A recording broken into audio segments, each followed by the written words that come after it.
This is clearly a huge indictment of the Omar Abdullah government, because just when you thought things were getting better in the Kashmir Valley, it's only going to worse now. It's spiraling out of control.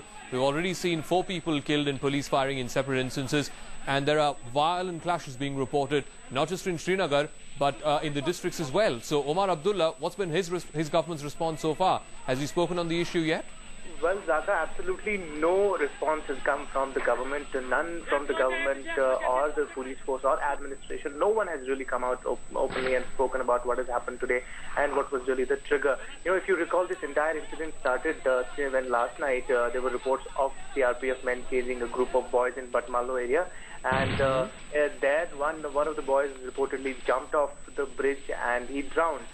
Then subsequently the protests started in the area, Batmalo area, early first thing in the morning, and that is when the clashes also happened. And in these clashes, there was a casualty, and it started spiraling out. And within no time, the entire Srinagar city was totally engulfed in a series of protests.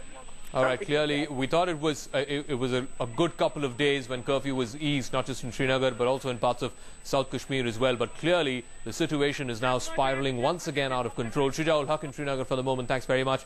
But let's just bring you up to speed with just how badly on the edge Jammu and Kashmir is once again. 4 deaths in police firing, and Shuja was referring to this as well.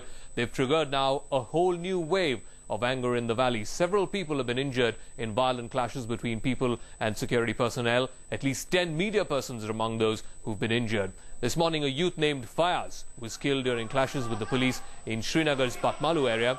Locals there clashed with the police after protests over the death of a boy due to drowning last evening. The boy had reportedly jumped into the Jhelum River to escape security personnel who were chasing a mob of stone throwers. The police have confirmed that death.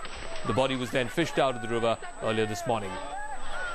Now, as soon as news of that spread, locals went on the rampage. They were throwing stones at security personnel.